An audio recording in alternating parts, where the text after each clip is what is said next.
Muko tayari? Thank you. Dear Kenyans, you are all aware of the political developments in our country. We are standing at a point of economic, political, and social nosedive as a nation. As a country, we, the people of Kenya, are being treated by William Ruto as less Kenyans at any given moment. Driven by the resolve for a better Kenya and patriotism, I've heard a call from the people of Kenya to speak into the matters that are of concern to them and all of us for our common good. On the 7th of July 2025, during the 35th anniversary of Sabasaba, Kenyans from all walks of life led by Gen Zs, unarmed and peaceful, went to the streets. This is not the first demonstration that has happened in Kenya this year where lives have been lost and property destroyed. Unbeknown to these peaceful demonstrators, the tired regime of Ruto had a well-organized state-sponsored militia in cohort with the police and other state security agencies to maim, kill and destroy property and blame it on the Kikuyu community and specific leaders who are perceived unfriendly to this killer regime. This targeted profiling of the Kikuyu community and destruction of their specific business is an economic sabotage not new to the narrative of William Ruto. On the 30th day, this state-sponsored militia, under instructions and guidance from the police, were dropped in different places in the country, and mostly in the Mount Kenya region and other regions not perceived friendly to the government. They were strategically dropped past midnight, and then roadblocks were placed by the police while others was dropped early in the morning. The militia were procured by Ruto, governors and MPs allied to him. These regions include Nairobi, Kiambu, Kajiado, Kisii, Nyeri, Murang'a, Kiambu, Kirinyaga, Meru, Nyandarua, Kajiado, Kitengela, Ongata-Rongai, Machakos, Embu, and in Wote. They had clear instructions to loot and destroy specific properties under police supervision. A killer squad of 101 that works under the Director General of the National Intelligence Service, Nuruddin Haji, was armed with assault rifles and drove in a convoy of unmarked Subarus, shooting and killing innocent protesters aimlessly in the streets and estates. This squad in Subarus, hooded and masked against court orders, are disguising themselves as DCI's officers, yet we know they are not. In fact, I would like to clarify that the National Intelligence Service has procured Subarus to give an impression that this killer gang is from the DCI. The truth of the matter is that this has nothing to do with the DCI. This is the National Intelligence Service. And this squad of 101 people was formed when I was still in government. Officers were recruited from the Administration Police Unit for special training by NIS on abductions, killings, and cover-up. And this is a squad that is killing the people of Kenya. The killings and the business destruction pattern point to William Ruto's ethnic profiling narrative, which he is a master with no rival. With a close coordination of PS Interior Raymond Omolo, this narrative was boosted online by state bloggers to spin the narrative. The Cabinet Secretary Kipchumba Murkomen's public to shoot to kill order, coupled with assurances to police officers that the government will not cooperate with the investigators in police conduct, has emboldened security forces. Police officers are now on record threatening citizens who are in their homes, boasting of their license to kill, acting with a confidence that can only come from the highest echelons of power. Mr. Murkomen's admission that these are not just instructions from him but orders from above removes any ambiguity about where responsibility lies. It will be recalled that in the run-up to the 2007 general election and its aftermath, the narrative of 41 against 1 was a masterpiece of William Ruto. The target was profiling Kikuyus against the rest of the country. To a large extent, he succeeded and every Kenyan knows what happened, and it is also fresh in his mind of the ICC ordeal still hanging on the neck of William Ruto today. We remind William Ruto that his ICC cases are not yet over. They have been paused after witnesses disappeared, and what he is pretending over are crimes under the Rome Statute. It is clear history is repeating itself, and the architect William Ruto is back on the deck. He is hell-bent to finish his unfinished business with the people of Mount Kenya, destroy their businesses and make them black sheep of Kenya. Despite this horrible experience, the people of Mount Kenya voted William Ruto to a man in 2022 general elections against the advice of President Uhuru Kenyatta, whom Mr. Ruto had branded as a drunkard and a useless leader. Today, the people of Kenya, and especially the Mount Kenya region, feel sorry that they did not heed to the advice of Uhuru Kenyatta. These state-sponsored militia were key in touching of various parts of the country with ease of police assistance to prefer terrorism charges on specific people from the Mount Kenya region. So far, about 50 young people are in courts in trumped-up charges of terrorism in scenarios of state-managed crimes by the state. Again, this is a clear onslaught on the Kikuyu nation.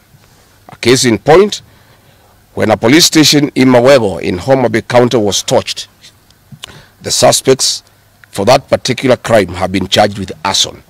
But when a police station is alleged to have been torched in Kiambu, suspects from the Kikuyu nation are charged with terrorism charges. This is serious ethnic profiling. Last night, in Juja and Kirinyaga, these state-sponsored militia invaded various businesses.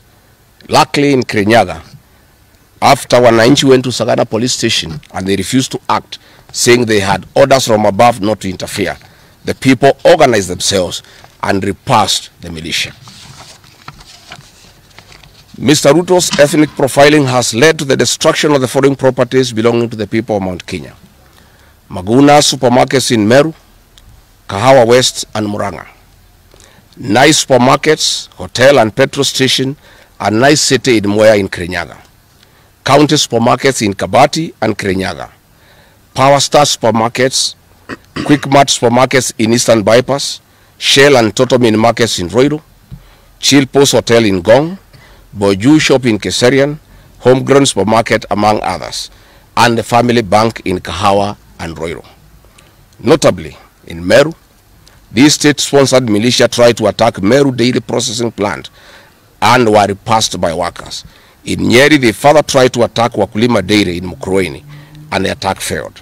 We urge our businesses to heighten security surveillance on their business premises and production lines, especially the KTDA, coffee factories, milk processing factories, among others. We take note that in Meru, on Sunday the 6th of July, at an event attended by CS Kipchumba Murkomen, the MP for Bori, Mugambire Dikire, indicated that a supermarket would be attacked the following day. As sure as December 25 is Christmas, and true to his word, Maguna supermarket was touched by the state-sponsored militia, which the MP was private to. Why hasn't Mugambire Dikire been arrested? How did he know that a supermarket would be attacked? This is selective justice. The evidence that these militias are state-sponsored is plain for all to see.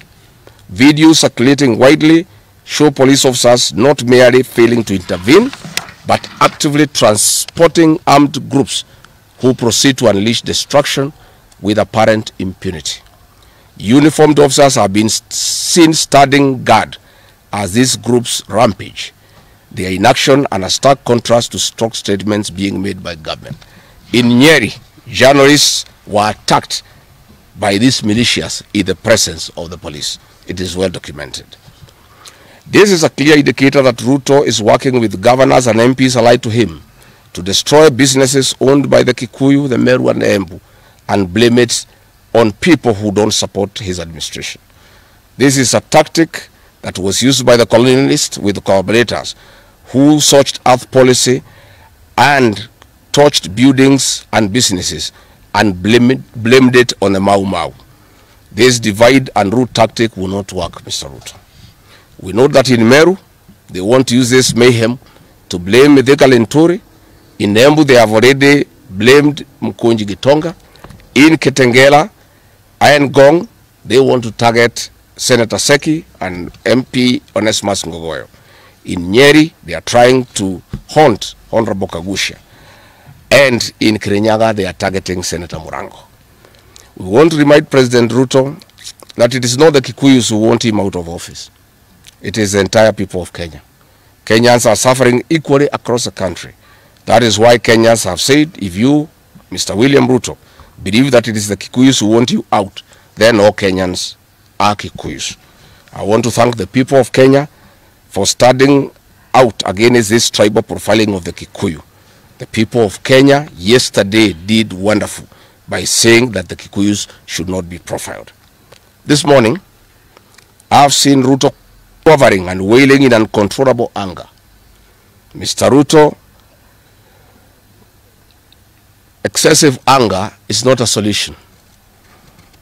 I want, with a lot of humility, to advise you to stop being angry. That will not help. You need to know what you need to do because you have not been listening to the people of Kenya. The people of Kenya are more angry than you are. They are angry because you have overtaxed them. There is wanton corruption. There is abductions and extrajudicial killings. There is ethnic profiling and other ills that bedevil your administration. If you want to be calm, please abolish the housing levy and give dignity to the payslip. I have heard you saying that you cannot give jobs to the young people. Please restore the dignity of the payslip. Restore the capacity of the middle class. The middle class will give jobs to these young people. Stop killing and profiling the young people. Listen to them.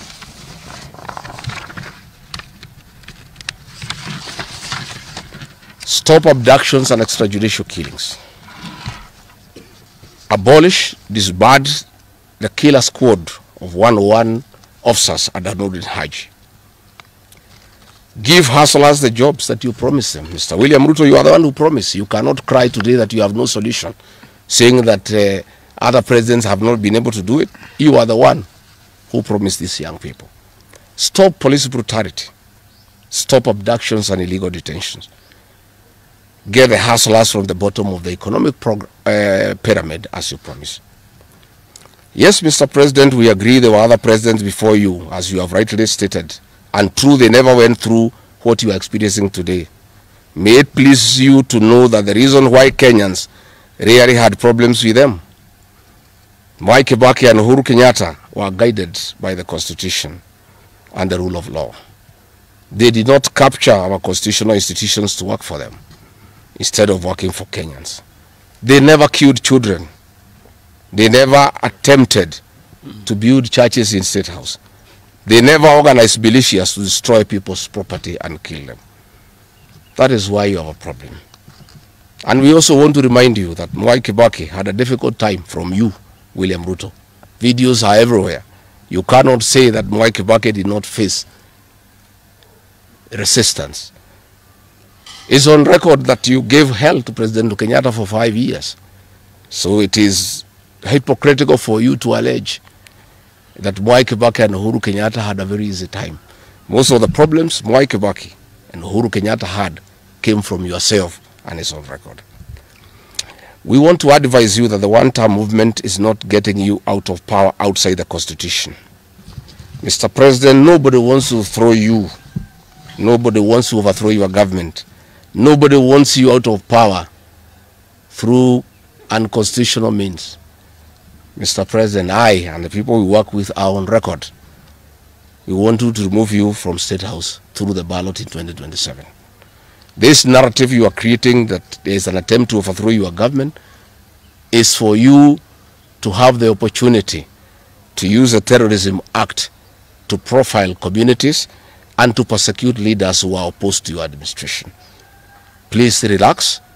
We want you to serve your one term. Nobody wants you out of government, and constitutionally, nobody has any plan to overthrow your administration, Mr. President. We want to face you on the ballot in August 2027. So just relax and stop crying wolf that anybody wants you out of office unconstitutionally. There is no leader here who is planning a coup, and none has the capacity, and nobody is interested. The leaders in this country, and indeed 95% of the Kenyan population, want to humiliate you at the ballot. They relish that moment. None of them would want you to go out through any other method, unless, of course, you decided to resign on your own volition. So please stop creating this narrative. This narrative is to enable you to use anti-terrorism law to persecute leaders and to persecute the Kikuyu community. If you speak out online, Mr. President, you want to use the Terrorism Act to harass people. If you dare challenge your administration, you want to use the Terrorism Act to deal with people who are opposed to your administration. My fellow Kenyans, let us not be deceived. William Ruto has stripped away even the pretense of democracy. What we are witnessing is not the rule of law, but the rule of fear. This is not the behavior of a government that serves its people. This is the machinery of outright dictatorship. Finally, I want to announce to the people of Kenya that tonight I will be traveling to the United States of America to talk to the Kenyans in diaspora and the international community about the state of the nation.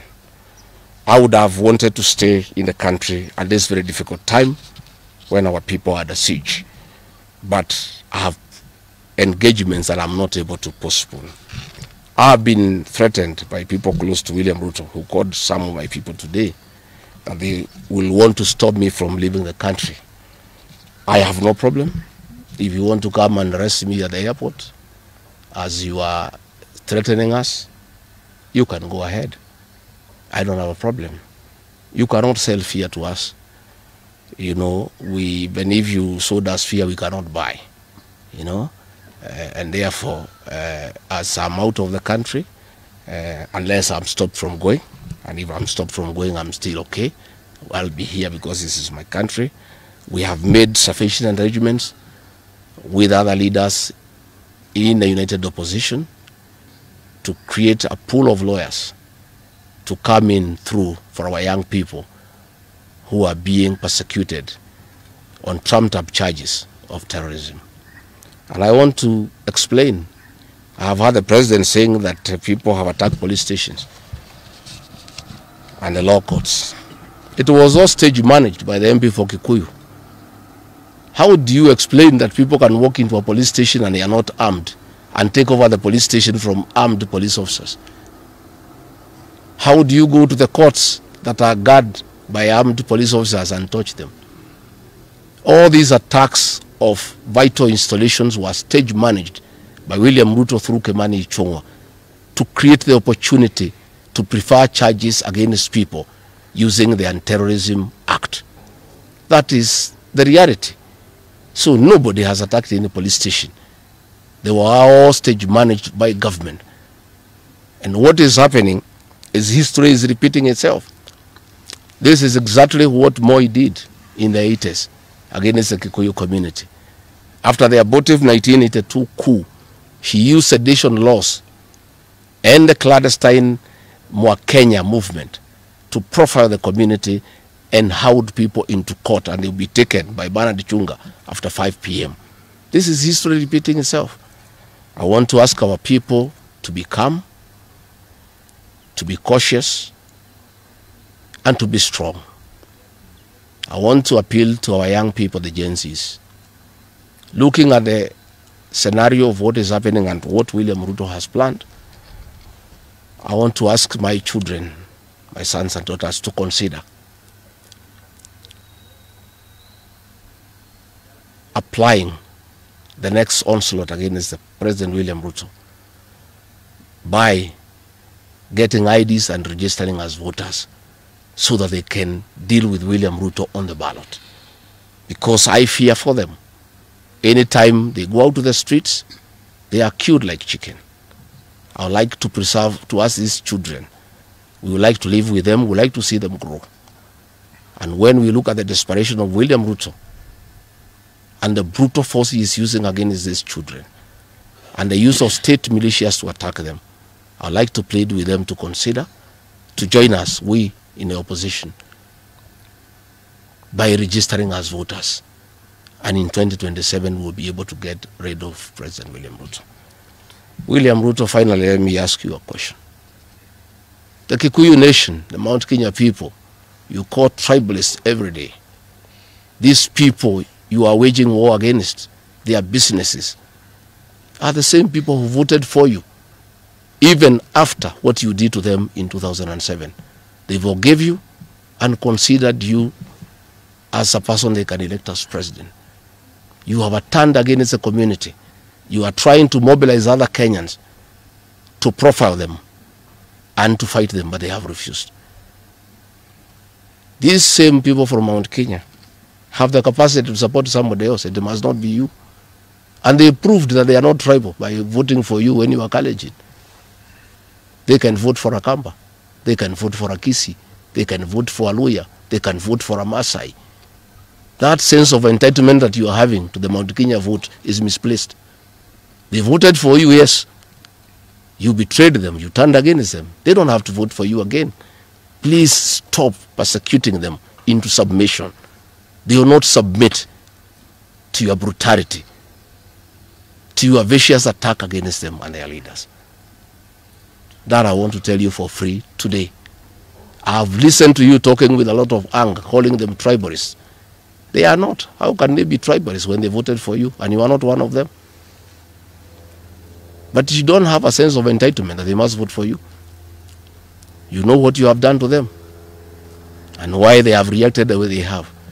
And I want to assure you, you cannot scare them into submission. Even if you jail them, they will not submit. These are seasoned descendants of the freedom fighters, and they cannot be intimidated. So let me encourage my leaders here as I go away to remain strong, to remain focused, and to speak for the people of Kenya. I am I have a lot of gratitude to the Honorable Stephen Kalonzo Musyoka and Eugene Wamalwa, who have been in court the whole of yesterday and today, standing strong and defending our young people who have been framed and charged with treason. For those two leaders, I want to give them the gratitude of my community and our leadership. They have come through for a community when it's under siege, and we are indeed very, very grateful. I want to ask our leaders here to be vigilant and to continue speaking out to the people of Kenya. Should the situation get out of hand and I need to cut my trip short and come back to join the other leaders in defending our people and speaking for them, I will gladly do so. Thank you very much. Good. That's comprehensive. I don't think iko maswali hata kidogo. Labda ile wapi ya Kameme iko Nairobi.